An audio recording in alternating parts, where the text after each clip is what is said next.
for me there are 8 points that are coming up clearly.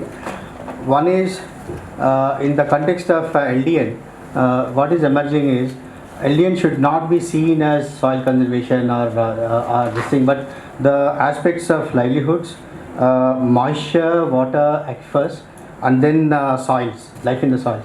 It should be seen as an integral part of degradation and then efforts to address these issues in the framework. This is one thing. Second is we need a dedicated investment for LDN. The core investment for LDN around which convergence can happen.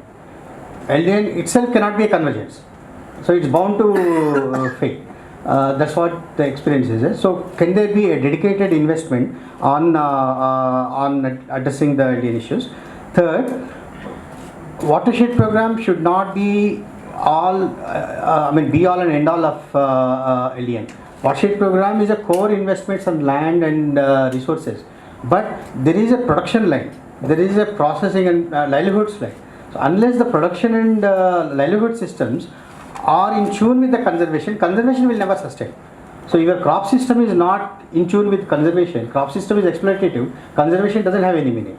So we need to have a watershed program at large scale, but in addition to the watershed program, there will be a policy framework and investments on promoting what is dryland. Say from NABARD, risk funding for the rainfed farmer is not a watershed issue, but it's a rainfed issue, it's a land degradation issue. So those measures at the policy level, there are several such things coming up. Those need to be properly invested upon. So the seed system for rainfed areas. So far you don't have entire seed system is only green demolition seed. Entire rainfed areas have 100 crops. There is nobody producing those seeds. No research institution produce breeder seed of that those varieties. You need to have something. So that support systems must be there, part of Ministry of Agriculture as a stream that backends the rainfed investments, hard investments on the soil and land. This is the second takeaway, sir. Third is soils is an important thing that is coming up as a common denominator across all the initiative. So far soil health is equated to soil health cards and then the plant nutrition. We are not doing anything to the soil, we are doing something to the plant nutrition. So what is that we are doing to the soil? Irrespective of what crops they grow, irrespective of what benefit the farmer gets out of it. So soil itself is a national asset. Dr. BB said it should not be seen as an individual farmer asset, it should be seen as a national property. So taking that as a premise, how we invest on soils? What is the framework of investing on soils? This is another point that's coming up. And then security of crops and farmer livelihoods against droughts and climate change should be one of the major area of focus, because unless that security is there, dryland farmer is not going to continue farming. This is another issue coming up.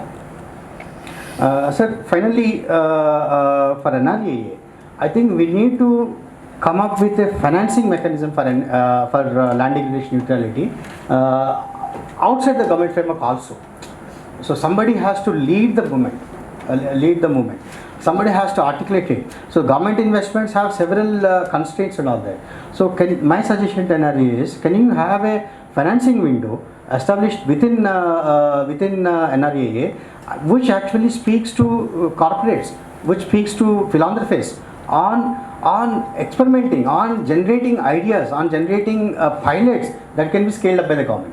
Point of articulation, a nodal point in the country which actually carries the mandate of rainfed areas. Talks to the financial agencies. This is something that would be very useful if it is institutionalized within NREA. These are the points that I take from the workshop. Thank you.